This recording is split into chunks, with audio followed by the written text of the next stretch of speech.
Hello. I have been trying to put together for quite a while something regarding the UK problems with the social media post arrests, etc., and the speech laws. And it's taken me quite a while to do because there's been other things that I'm covering, there's stuff going on in those cases. But I have finally done it. So we can now sit and go through this together. Some of these slides, they look great, like in PowerPoint, but when I put them up in StreamYard, it can change the kind of format or push things, overlap things that don't normally overlap. So apologies for that. Unfortunately, there's nothing I can do about that though. So, arrested for a tweet, how UK laws are policing social media. And it is a big problem. And I get asked a lot, especially by American and Canadian people, but other countries too. What is going on in the UK? Why don't we have free speech? So let's go through that. And I've written these slides, so I'm good. They're there for me to read essentially. But okay. In the digital age, where social media has become the public square, a troubling trend has emerged in the United Kingdom. Thousands of citizens are being arrested annually for what they post online. And we're going to look at some statistics soon. From memes to tweets, the line between free expression and criminal offence has become increasingly blurred, sparking fierce debate about the balance between online safety and fundamental freedoms.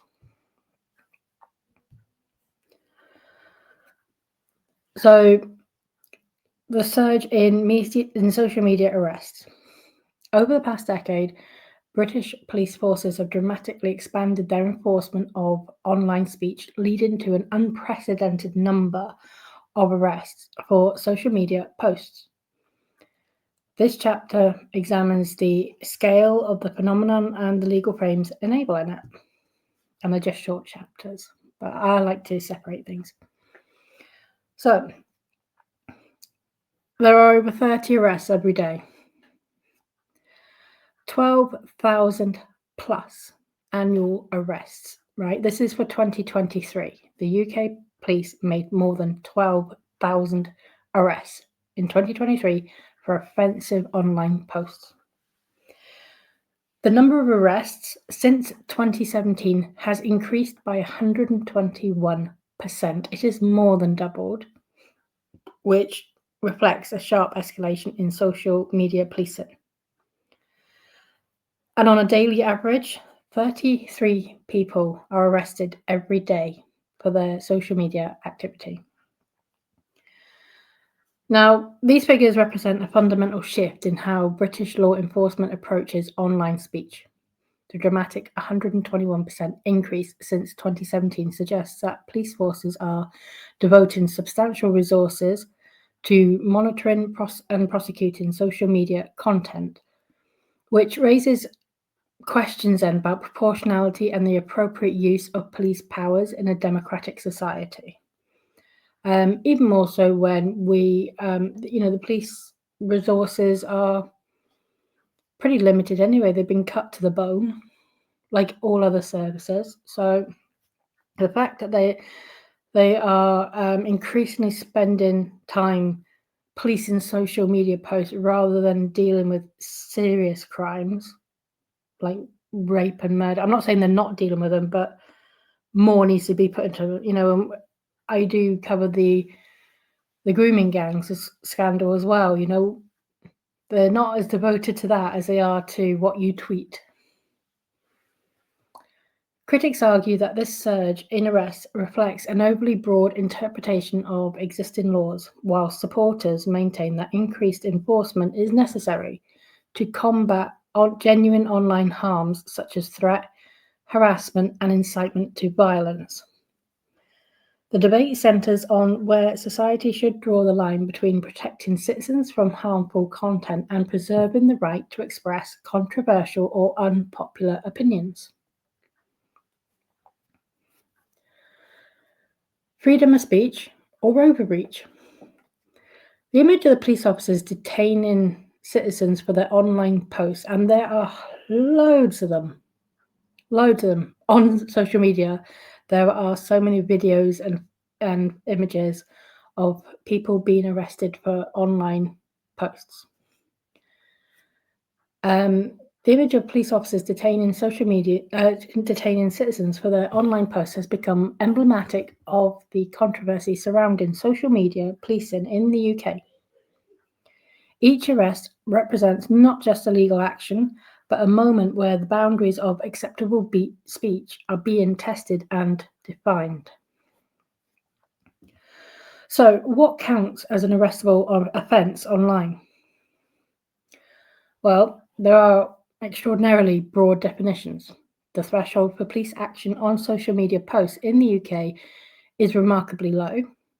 Messages that cause annoyance, inconvenience, or anxiety can potentially trigger arrest, creating a legal framework that captures a vast range of online expression. One video I saw, a man was arrested. I'm not even kidding.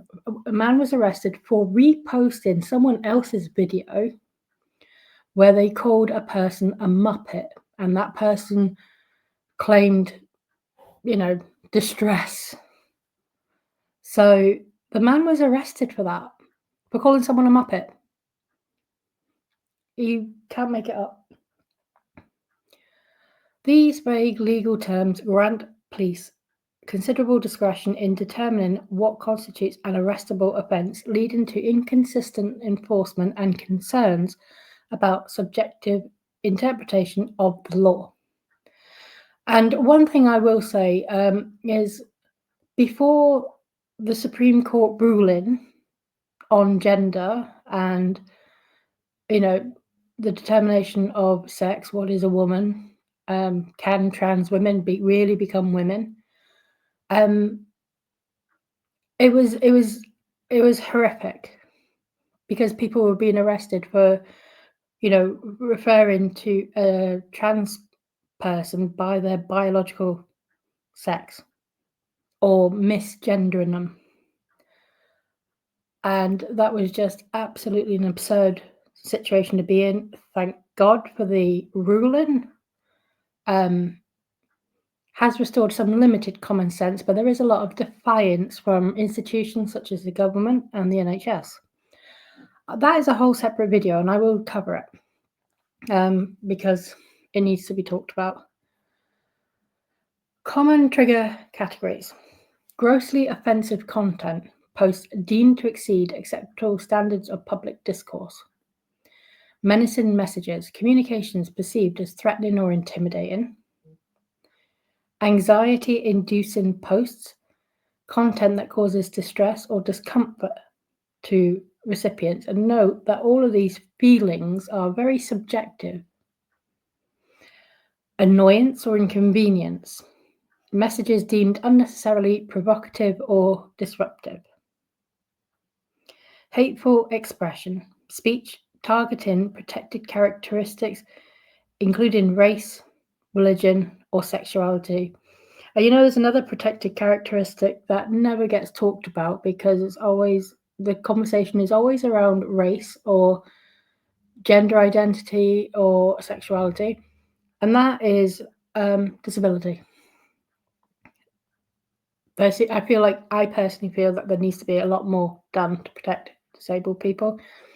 But if you post something a bit mean, or to making fun of a disabled person, the chances are you are not going to be arrested for that. If you post something, say, pointing out that the majority of men who participate in the grooming gangs are of Pakistani origin, you are likely to be arrested. I may be arrested for this video now. That's where we are. The elasticity of these definitions has created what critics describe as a chilling effect on free expression, where individuals self-censor for fear of police action. And I did that. This is why I am now speaking about it, because it's got so ridiculous. But before, I would just avoid these because I didn't want to go to prison. That is not a tenable situation, and people do need to speak out. The absence of clear objective standards means that users cannot reliably predict whether their posts might attract police attention, fundamentally altering how people communicate online. Okay, so the legal arsenal behind the arrests. There are 4 laws in particular that are cited. The Communications Act, 2003, Section 127. This is the most frequently deployed weapon in the police arsenal, and this section criminalises sending messages via public electronic communications networks that are grossly offensive or of an indecent, obscene, or menacing character. The definition of grossly offensive has proven particularly contentious, with courts struggling to provide clear boundaries. Section 127 also prohibits sending messages for the purpose of causing annoyance, inconvenience, or needless anxiety, a provision that has been criticised for its breathtaking scope and potential to criminalise everyday online disagreements. We have the Malicious Communications Act, 1988. This act specifically targets messages sent with the intention to cause distress or anxiety to the recipient. Unlike Section 127, it focuses on the sender's intent rather than the content itself, though in practice this distinction often blurs. The Act covers letters, electronic communications, and other articles of any description, making it highly adaptable to new forms of digital communication.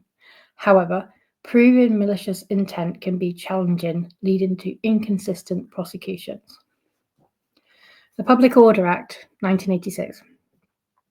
Originally designed to combat public disorder and incitement to violence, the Public Order Act has been increasingly applied to online speech. Part 3A specifically addresses hatred on the grounds of sexual orientation, whilst other sections cover threatening, abusive, or insulting words or behaviour. The Act's application to social media posts represents a significant expansion of its original remit, extending concepts of public order from physical spaces to the digital realm. Critics argue this extension fails to account for fundamental differences between online and offline speech. And then we have the Online Safety Act, which was pushed through in 2023. This is the newest addition to the legal framework, and this comprehensive legislation introduces novel offences and imposes extensive duties on social media platforms. It creates strict liability for companies failing to prevent certain types of harmful content, effectively deputizing tech platforms as content moderators. The Act establishes Ofcom as the regulatory authority with sweeping powers to investigate, fine, and potentially block non-compliant platforms.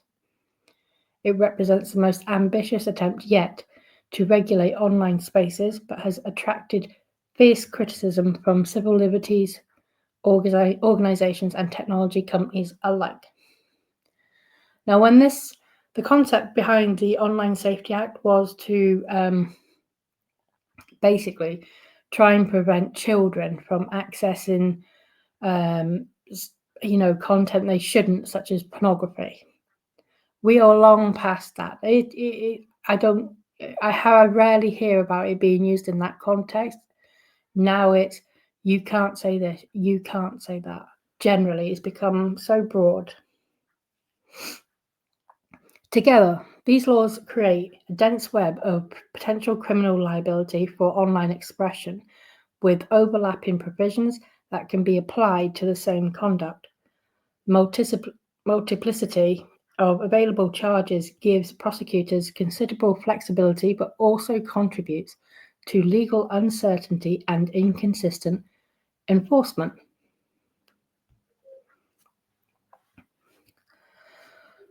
Chapter 2, Laws in Action, So we have some real cases. Abstract legal principles become concrete when examined through the experiences of individuals who have faced arrest or prosecution for their online posts. These cases reveal how broadly UK authorities interpret speech laws and demonstrate the real-world consequences for those caught in the enforcement apparatus. Okay. So we have Kate Scotto in 2020. Her conviction was quashed for annoyance tweets. So the initial conviction, she's a mother of two from Hartford. She was initially convicted for potentially using social media to cause annoyance, inconvenience, or needless anxiety during an online debate about transgender issues. The conviction followed complaints from Stephanie Hayden, a transgender woman who objected to Scotto referring to her using male pronouns. So we can all see where this is going. And when I said, like before the ruling, this was a significant problem in the UK. This is just one of so many examples. Scotto was found guilty at Hatfield Magistrates Court and given a conditional discharge. However, the case attracted widespread attention as an example of police overreach in policing online disagreements. The High Court quashed Scotto's conviction in 2020, ruling that the initial proceedings had been fundamentally flawed. Lord Justice Bean emphasised that the law must protect lawful but offensive speech, and that causing annoyance or anxiety alone cannot be sufficient grounds for criminal conviction. So the significance of this ruling. The Scotto case represents a rare judicial pushback against expansive interpretation of communications laws. The High Court's decision established important precedent. Criminal law should not police online rudeness or incivility. Causing annoyance is insufficient grounds for prosecution without additional elements. Political and social debates must accommodate offensive viewpoints. Context and intent matter in evaluating online speech. Despite the eventual vindication, Scotto endured years of legal proceedings, the stress of criminal conviction, and substantial legal costs.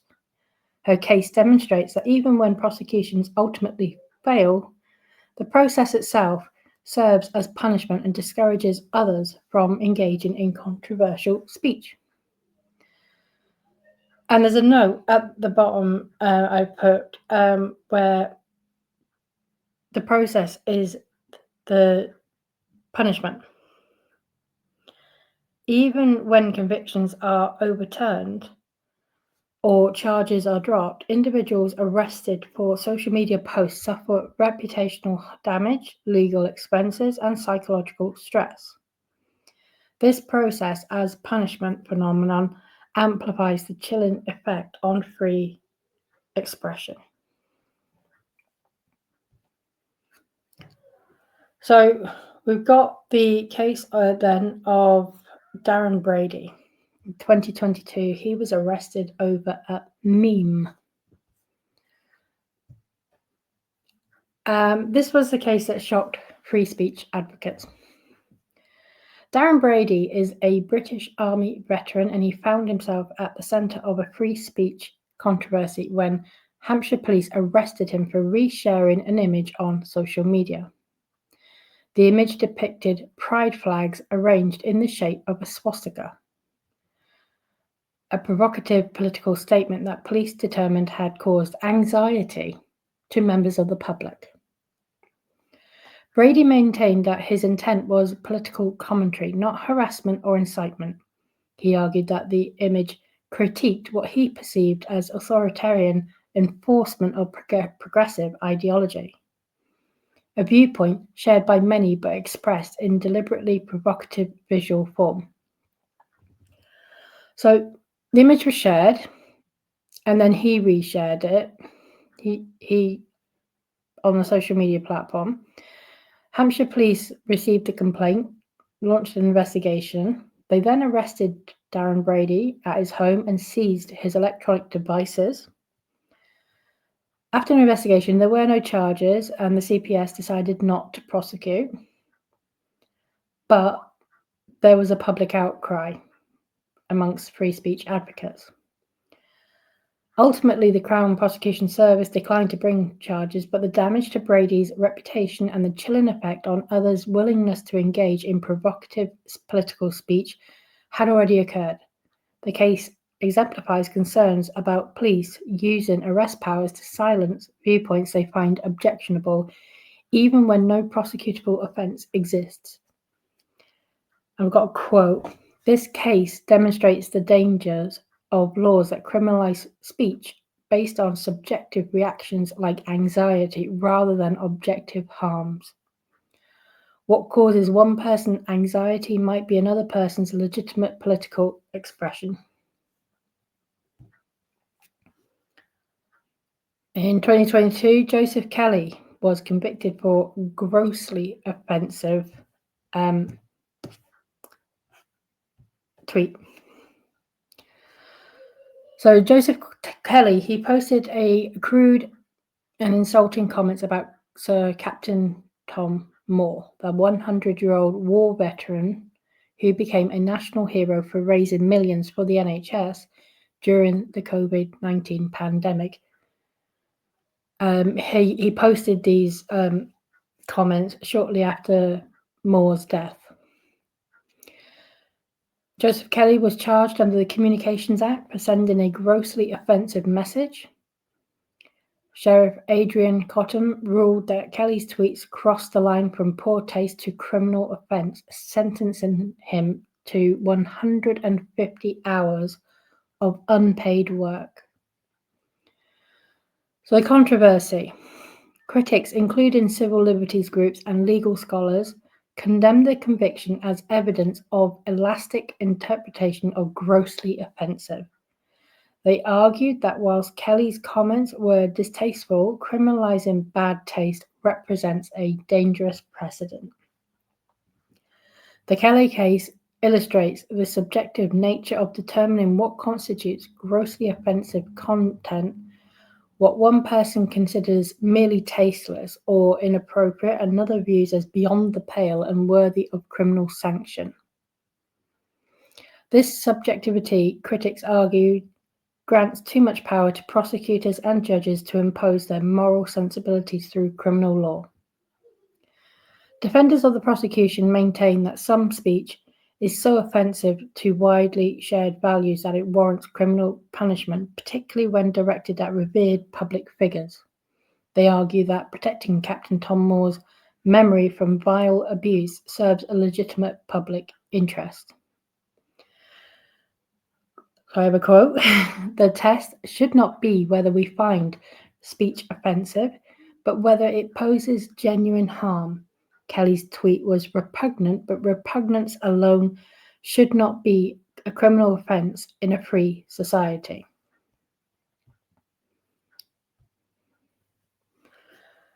And then we have probably one of the more famous ones, and obviously most recent, Graham Linehan, who was arrested for a social media post. Now, Graham Linehan is very well known. He was the writer and creator of some great British comedies. Got Father Ted, The IT Crowd, Black Books. I love Black Books.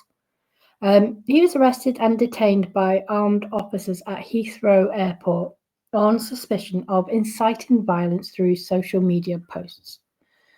The arrest sent shockwaves through the entertainment industry and reignited fierce debate about the boundaries of online expression. Linehan, who had become increasingly vocal on gender ideology issues in recent years, was held for several hours before being released without charge. The dramatic nature of the arrest, involving armed officers at an international airport, struck many observers as disproportionate to the alleged offence. The arrest prompted immediate and vocal criticism from prominent figures across the political spectrum. J.K. Rowling, who herself, many activists have called for not just for her to be arrested and convicted, but they've called for her to be beheaded and all sorts. So it's absolutely wild what people, how they want to respond, what kind of response they're looking for to speech that they don't like. And we all just saw that in real time with Charlie Kirk in the US. So, it's out of control. It's getting to ridiculous realms. J.K. Rowling condemned the action as an assault on free speech. Opposition MPs questioned the proportionality of deploying armed officers. Free speech organisations called for urgent review of policing powers. Fellow comedians expressed concern about criminalising controversial opinions. The Metropolitan Police defended their actions, citing the Public Order Act and stating they had reasonable grounds to suspect Lenahan had committed an offence. However, they declined to specify which posts had triggered the investigation or explain why armed officers were deemed necessary. So a little question here. Which is just a thought process I had. When does controversial speech cross the line from protected expression to criminal incitement? Now, I don't think that, I know in America they have, free speech, which is entirely free as long as it is, not defamatory. Here in the UK, the balance has been, it can't be hateful, but hateful had a much higher bar. What people are offended by has been stretched beyond belief and has been broadened to the point where anyone and everyone can be offended these days by anything.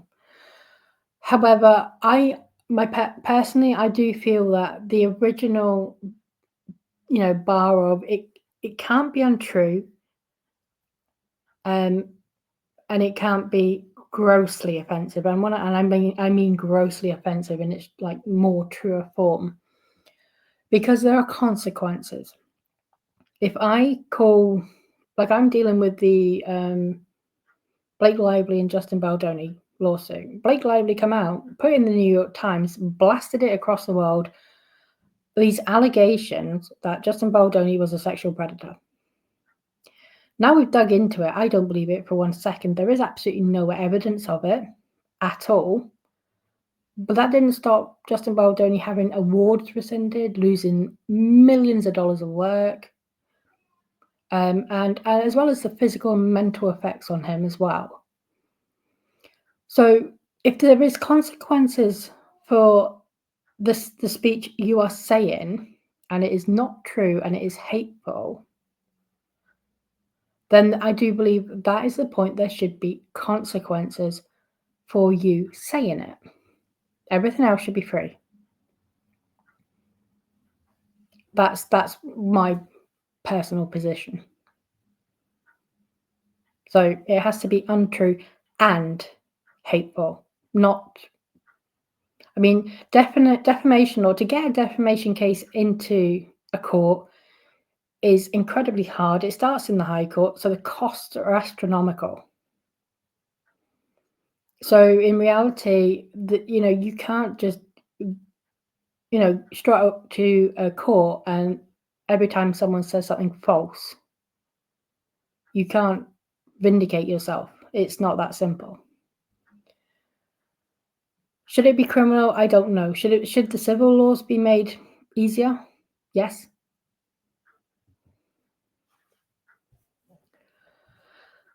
The Lenahan case highlights the difficulty of drawing this distinction and the consequences when police make that determination without subsequent judicial oversight.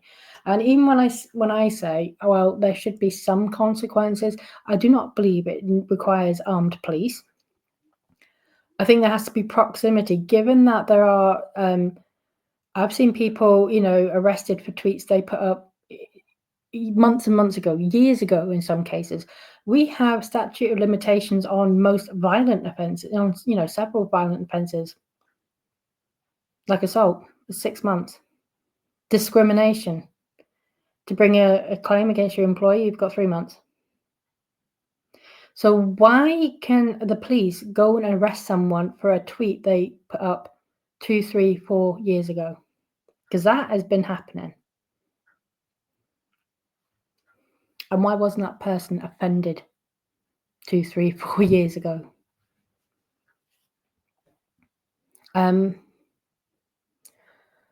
So yeah, that's where we are. Government and police perspectives. Understanding the surge in social media arrests requires examining the perspectives of those implementing and defending these policies. Government ministers and senior police officers offer various justifications for aggressive enforcement whilst also acknowledging challenges and potential need for reform. The Health Secretary, Wes Streeting, on online speech laws. So he has acknowledged the increased police burden. He's publicly acknowledged that current online speech laws have dramatically increased police workload, diverting resources from traditional crime fighting to monitoring social media. He notes that officers spend considerable time investigating posts that may be offensive but pose no genuine threat to public safety. There's an impact on street policing. Streeting has expressed concern that the focus on social media posts has diluted police presence on street and reduced attention on burglary, assault, and other conventional crimes that directly impact communities. This trade-off, he argues, represents poor allocation of limited police resources. He has called for the comprehensive review of communications laws to clarify boundaries between lawful expression and criminal offence. He advocates for clearer statutory guidance that would help police prioritise genuine threats whilst protecting robust debate on contentious issues. Streeting's position reflects growing recognition within the government that current laws may have overcorrected in response to legitimate concerns about online harassment and abuse. He argues that protecting free speech and ensuring public safety are not mutually exclusive goals, but require more carefully calibrated legal frameworks. Streeting's remarks align with concerns voiced by figures across the political spectrum, suggesting potential cross-party support for reform. However, translating this consensus into legislative action remains challenging, given competing priorities and concerns about appearing soft on online abuse. And yes, that is the same Wes Streeting who is taking donations from private health organisations. I just picked on him, like some of his comments, just to give a bit of government representation. Obviously, Labour are currently in power. Wes Streeting is a Labour MP, so he seemed his views seemed the best ones to focus on there. But we do have the Metropolitan Police Commissioner, Sir Mark Rowley, the guy who has been alongside London Mayor Sadiq Khan lying about the grooming gangs in London. My opinion and my belief.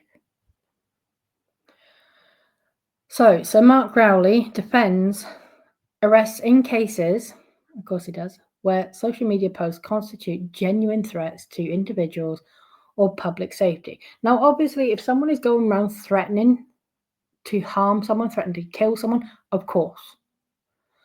What I will say is, though, is if you're illegal migrant making these comments, I've seen so many videos, and I use them as well in the grooming gangs videos I make, where migrants are filming themselves either shouting at someone or attacking someone, telling them you can't do this and you can't do that, or I will kill you, I will behead you. We are here to take over your country. I've seen so many of that. Those don't seem to hit the criminal threshold, though. It's just an observation.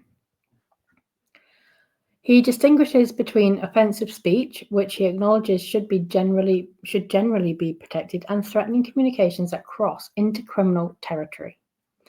Rowley points to cases involving specific threats of violence, coordinated harassment campaigns, and incitement to illegal acts as examples where police intervention is both necessary and proportionate. He argues that the digital nature of threats does not diminish their seriousness or the duty of police to respond. The Commissioner has described officers as being between a rock and a hard place when policing heated debates on divisive cultural and political issues. Police receive complaints from multiple sides, each demanding action against speech they find offensive or threatening, whilst facing criticism for overreach when they do intervene. This predicament, Rowley explains, stems from vague legal definitions that place officers in the position of making subjective judgments about offensiveness and potential harm.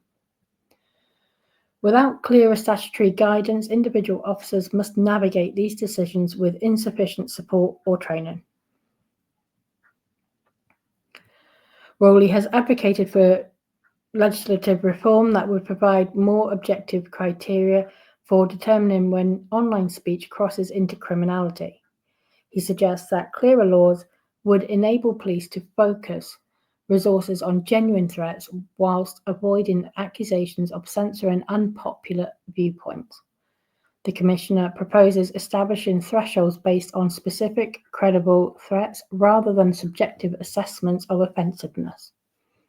This approach, he argues, would better serve the public safety and free expression by reducing arbitrary enforcement. Keir Starmer. Oh, I had to.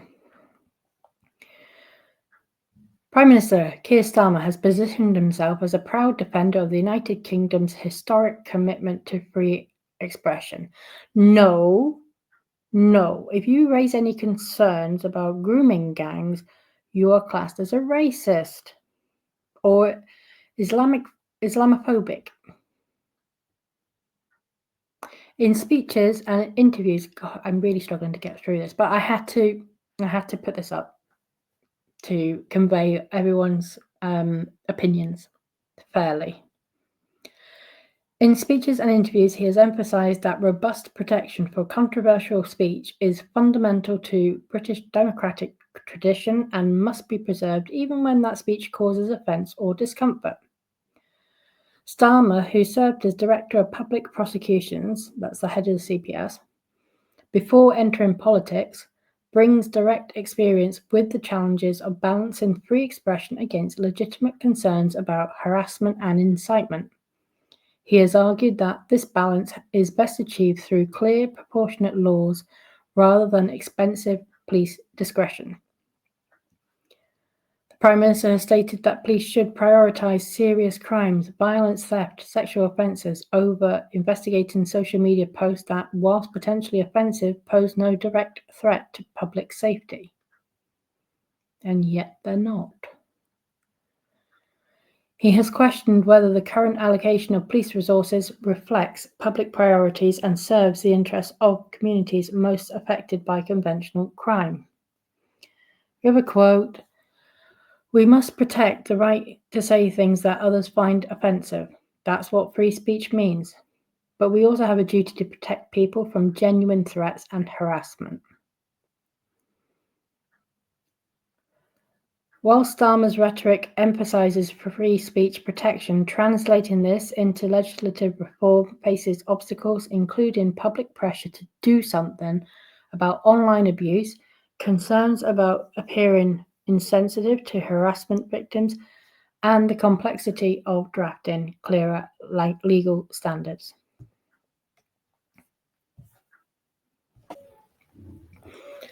The Online Safety Act 2023. New rules, new challenges.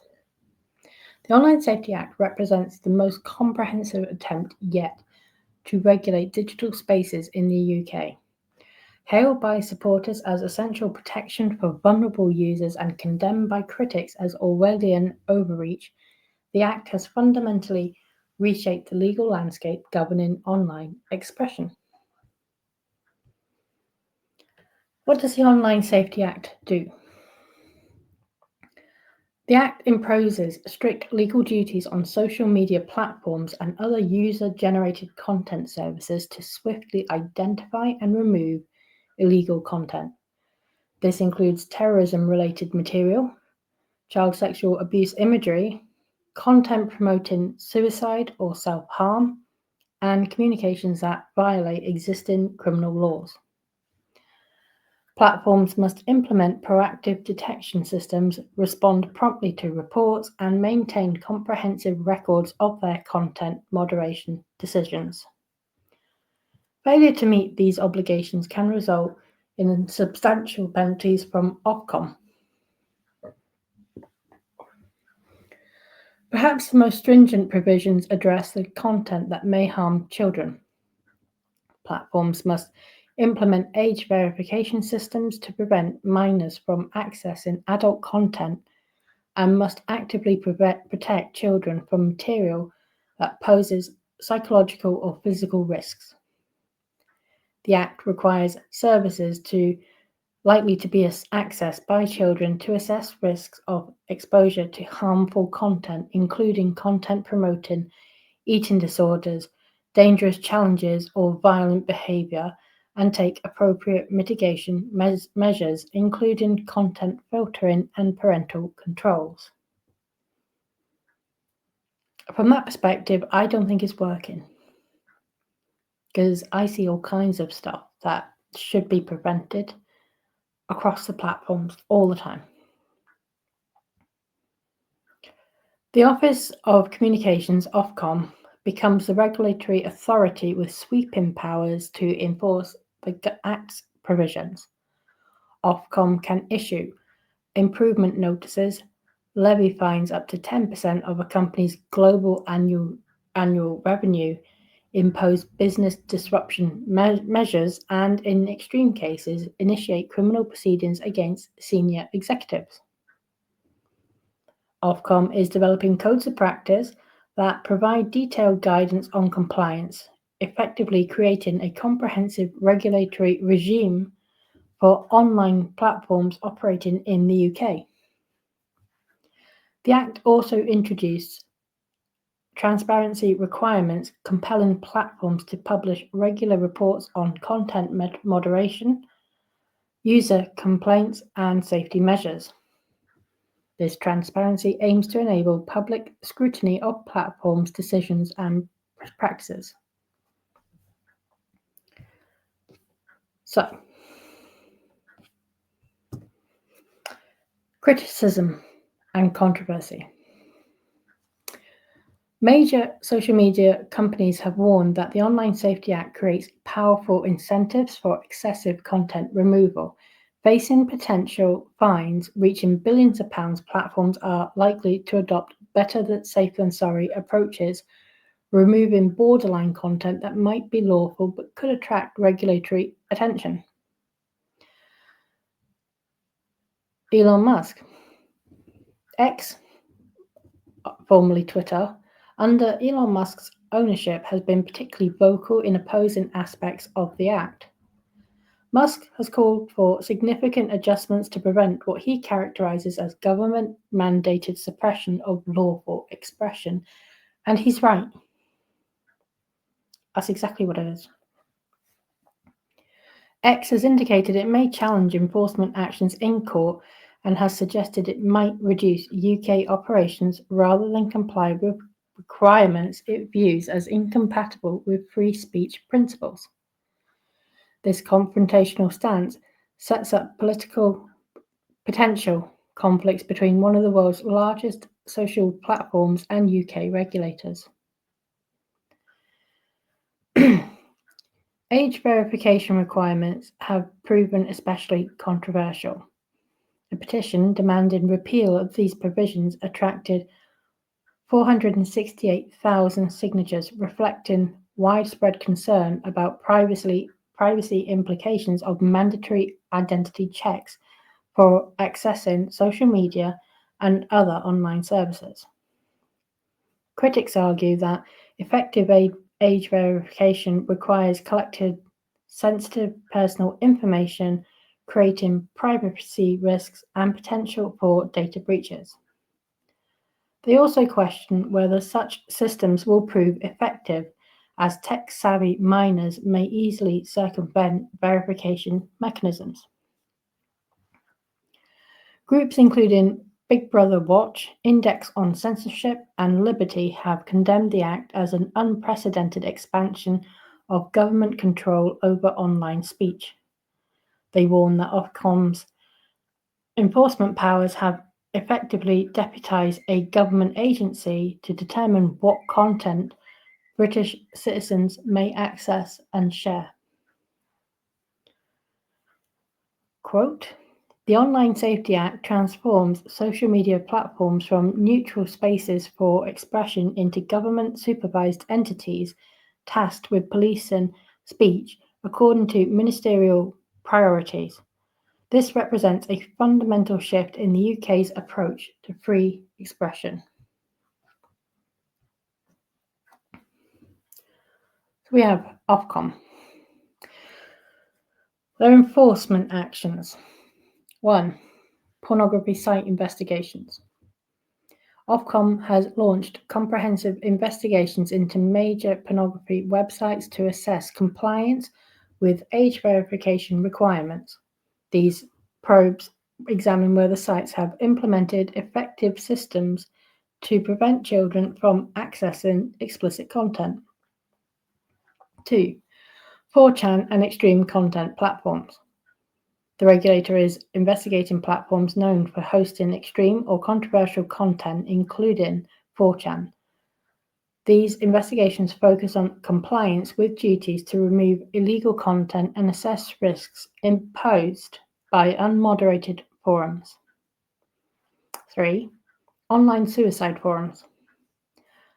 Ofcom has initiated probes into websites and forums that discuss suicide methods or encourage self-harm. These investigations address some of the Act's most urgent child safety provisions. And I will say something a little personal here.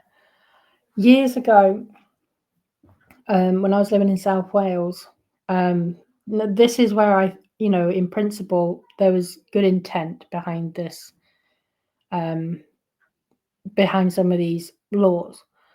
Years ago, when I was living in South Wales, I was going to Taekwondo, I'm a trained martial artist, and my Taekwondo instructor, his son became known as one of the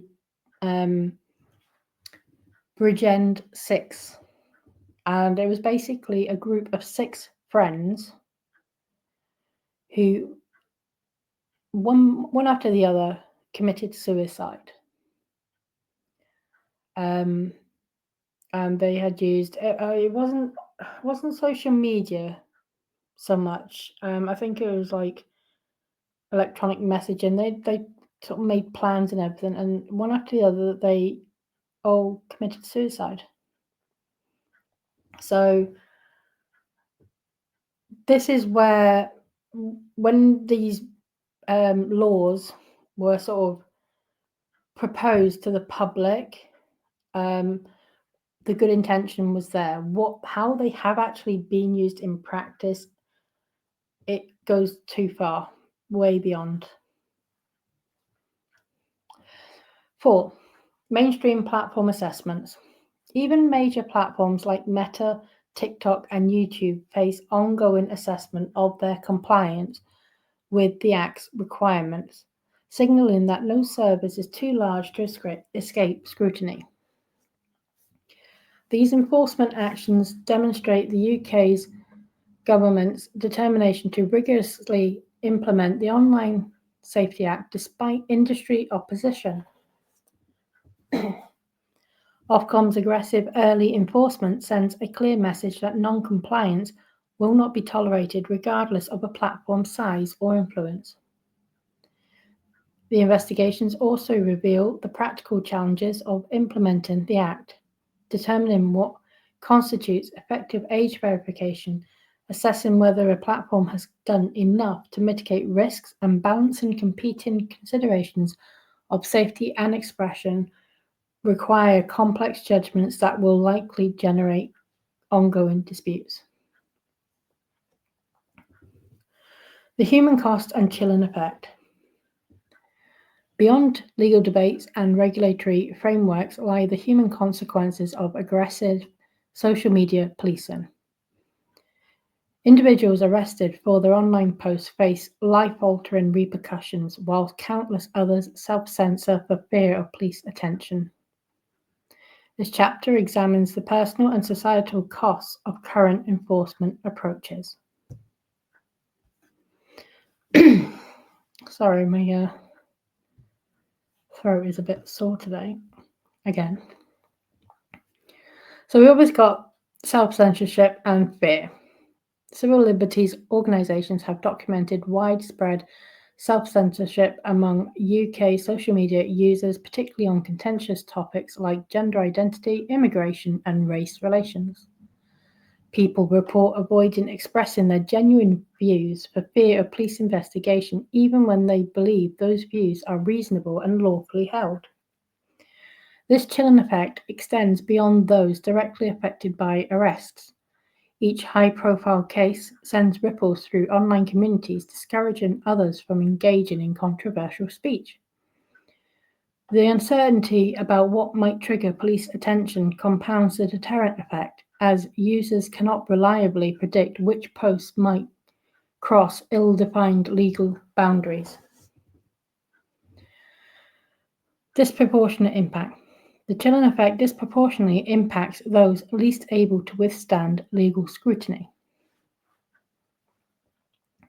Working-class individuals who cannot afford expensive legal defence, those with precarious employment who fear reputational damage, individuals from marginalised communities already distrustful of authorities, people with mental health conditions who find legal proceedings especially traumatic.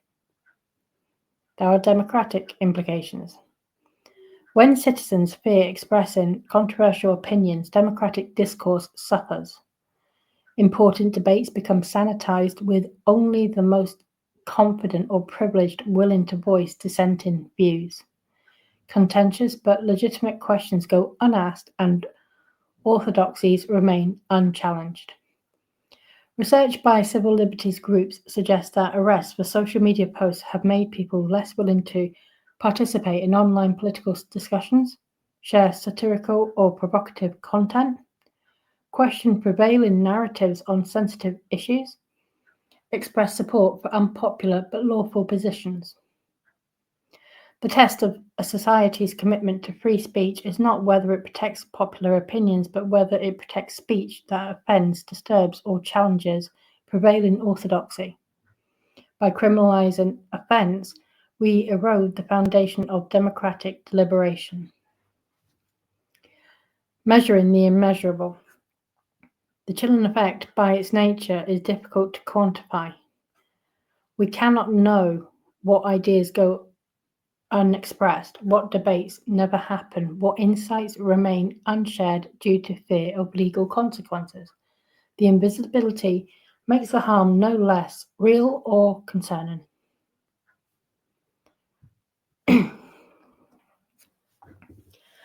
Non-crime hate incidents and over-policing. So non-crime hate incidents are situations where police record behaviour perceived as motivated by hostility based on protected characteristics, even when no criminal offence has occurred. These records can appear in enhanced background checks, potentially affecting employment prospects despite the absence of any criminal conduct. The policy originated from recommendations following the murder of Stephen Lawrence, intended to help police identify patterns of escalating behaviour. However, its application has expanded dramatically to encompass a wide range of lawful speech that offends or upsets complainants.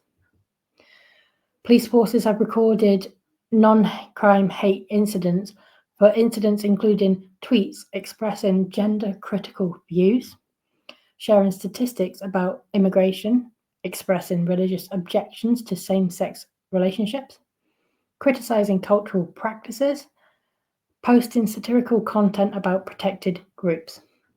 In many cases, individuals only discovered they had been recorded when NCHIs appeared on background checks, denying them opportunity to challenge the allegations at the time they were made. In 2020, the Court of Appeal ruled that aspects of NCHI recording practices violated free expression rights. The judgment in Miller against College of Policing found that the policy had a chilling effect on lawful speech and failed to provide sufficient safeguards. Following this ruling, the Home Office issued a revised guidance intended to narrow NCHI recording to cases involving genuinely threatening behaviour. However, civil liberties groups argue that implementation remains inconsistent and that the fundamental problems with the policy persist. The NCHI system exemplifies concerns about police overreach in policing expression. Even without arrest or prosecution, the recording of subjectively hateful speech creates lasting consequences for individuals whilst sending a clear message to others about the risks of controversial expression. So there's been public backlash and political debate. Politicians across the spectrum have condemned what they characterise as absurd infringements on free speech. Conservative MPs have called aggressive enforcement utterly indefensible, whilst Liberal Democrats have questioned whether resources are being appropriately allocated. Even within the governing Labour Party, backbenchers have expressed disquiet about the scale of arrests. Polling suggests that public attitudes towards social media policing are nuanced, whilst substantial majorities support action against genuine threats and harassment. Significant percentages believe police focus too much on offensive but lawful speech. High-profile cases have crystallised concerns about overreach. Mainstream media outlets have increasingly scrutinised social media arrests, with investigations revealing questionable cases and highlighting inconsistent enforcement. This coverage has elevated free speech concerns from the niche civil liberties issue to matter of mainstream political debate. There's a growing consensus that current laws are inadequate, which has prompted calls for a comprehensive reform. Clearer definitions of criminal speech to reduce subjective enforcement, higher thresholds for arrest to prevent criminalising mere offensiveness, statutory protections for controversial but lawful expression, independent oversight of police social media investigations, regular parliamentary review of enforcement statistics and practices. Reform efforts face obstacles from competing concerns. Victims groups worry that reducing enforcement will leave vulnerable people unprotected. Anti-hate organisations argue current laws are necessary to combat rising extremism. Some women's groups support aggressive enforcement to combat online misogyny. Government faces pressure to appear tough on emerging forms of crime. Looking ahead, legal and social implications. The controversy over social media arrests exists within broader context of technological change evolving international norms and fundamental questions about the relationship between citizens and state power. This chapter examines factors that will shape future developments. Okay, so Brexit.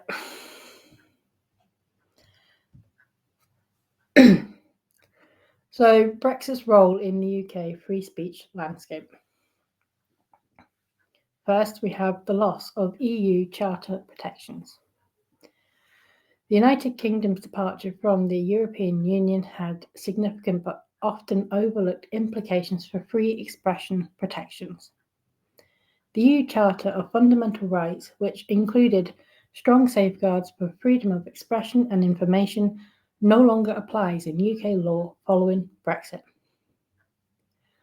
Whilst the UK retains membership of the Council of Europe and remains subject to the European Convention on Human Rights, the loss of the EU Charter removes an additional layer of judicial oversight. The EU Court of Justice jurisprudence, which generally interpreted free expression rights broadly, no longer influences UK courts' approach to speech cases. Post-Brexit, the UK has freedom to diverge from European approaches to regulating online speech. The Online Safety Act represents an example of this divergence, imposing requirements that differ substantially from the EU's Digital Services Act. Some observers argue that Brexit has enabled more aggressive regulation of online spaces, freed from EU-level constraints on member state action. Others contend that any connection between Brexit and speech restrictions is overstated, noting that other non-EU democracies maintain robust free expression protections. European Parliament members and human rights organisations have questioned whether Brexit has contributed to apparent decline in free expression protections in the UK. These concerns focus particularly on the volume of social media arrests, expansive interpretation of communications law, the Online Safety Act's potential chilling effects, non-crime hate incident recording practices. The EU's criticisms have been met with irritation by UK officials who argue that European countries face their own challenges in balancing online safety and free expression, and that the UK's main approach remains consistent with democratic norms. International comparisons. The UK's approach to social media policing is not unique. Many democracies struggle to balance free expression with concerns about online harms. However, the scale of UK arrests and breadth of criminal liability distinguish UK practice from most comparable jurisdictions.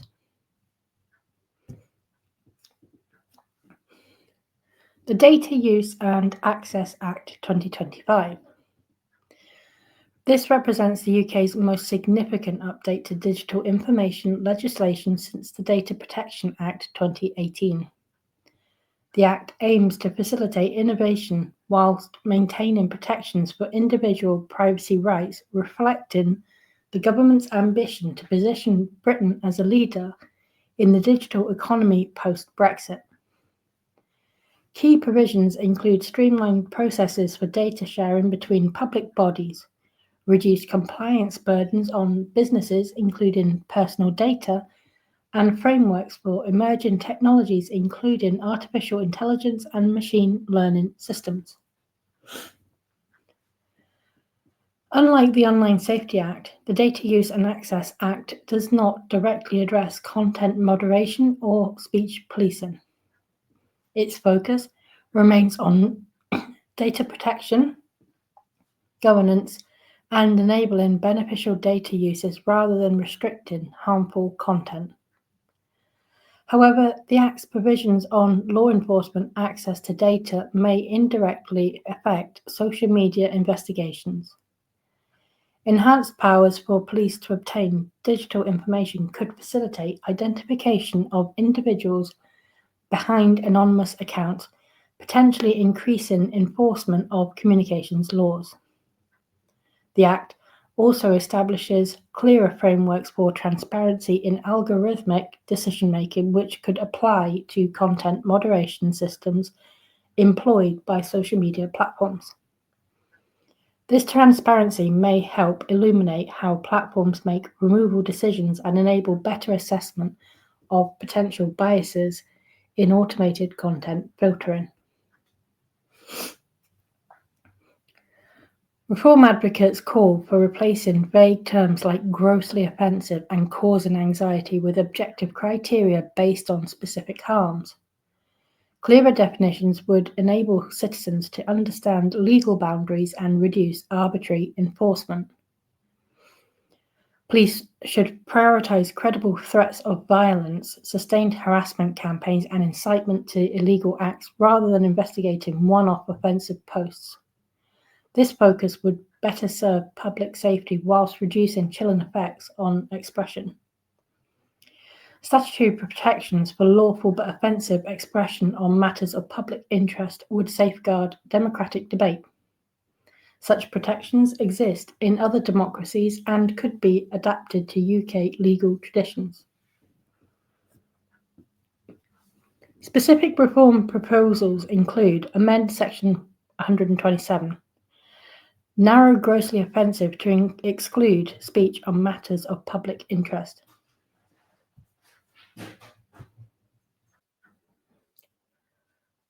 They would raise arrest thresholds and require evidence of specific harm before arrest for online posts. Mandate judicial approval before social media investigations commence. Issue detailed guidance distinguishing protected speech from criminal conduct. Ministers have publicly stated a need to get the law right regarding online speech, acknowledging that current frameworks may be inadequate. However, translating this recognition into legislation faces political challenges.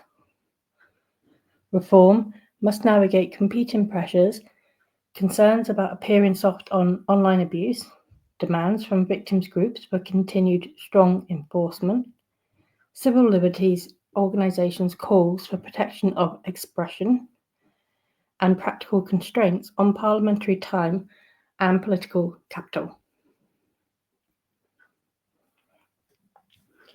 Public demonstrations demanding free expression have become increasingly common as concern about social media policing has grown.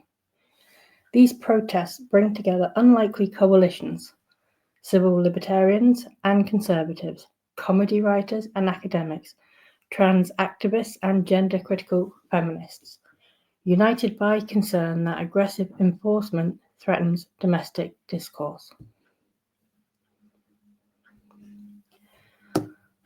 So we need to balance safety and freedom online.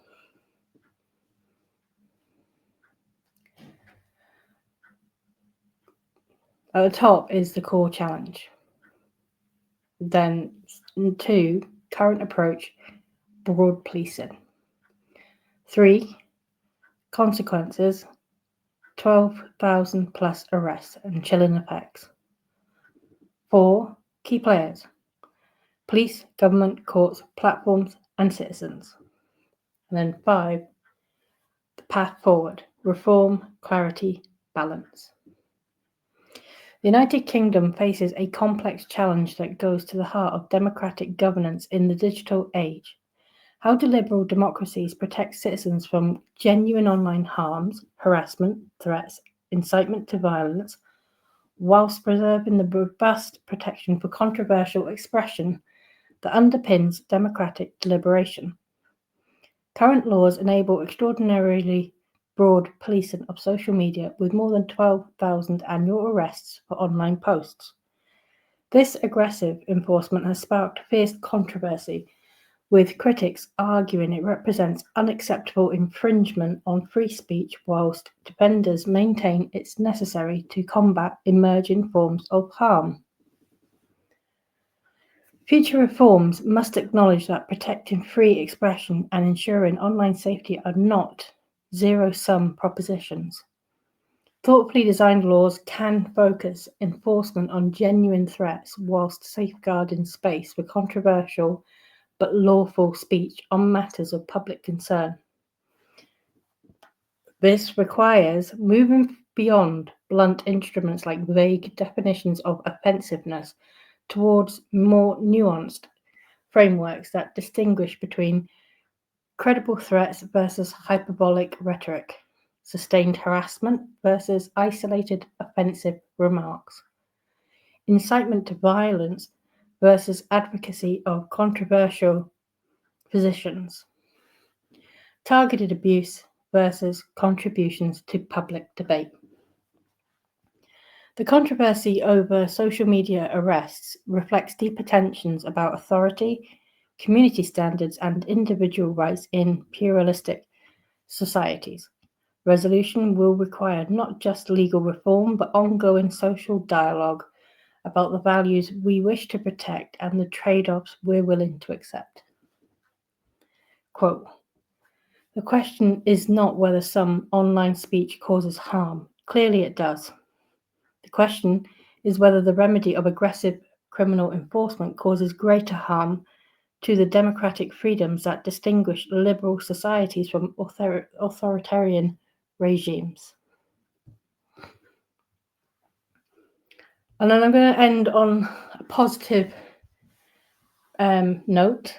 We had a new court decision regarding Graham Linehan's conviction, which hopefully will mark a change in the tide. So, in a significant development following his high-profile arrest, Graham Linehan's conviction for social media posts has been overturned on appeal. The appellate court ruled that the initial proceedings failed to properly balance free expression rights against public order concerns, and that the post in question, whilst controversial and offensive to some, did not constitute criminal incitement. The judgment emphasizes that strongly held views on contentious social issues, even when expressed in provocative or offensive terms, warrant protection in a democratic society committed to free expression. The court noted that the threshold for criminal sanction must be substantially higher than mere offensiveness or causing discomfort to those who disagree.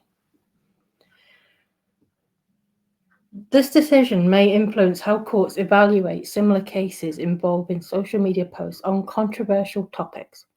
It reinforces the principle established in earlier cases like Scotto that cause and offence alone cannot justify criminal conviction, even when the speech concerns highly sensitive subjects. However, the years Linehan spent under investigation and the damage done to his reputation illustrate the process as punishment phenomenon that concerns civil liberties advocates. Even successful appeals cannot fully undo the consequences of arrest and prosecution. The overturned conviction will likely feature prominently in ongoing debates about reforming UK communications laws and serves as another data point for those arguing current frameworks enable excessive policing of lawful expression. So that is long-winded, but that in a nutshell explains what is going on in the UK when it comes to social media. Thank you for listening. Good night.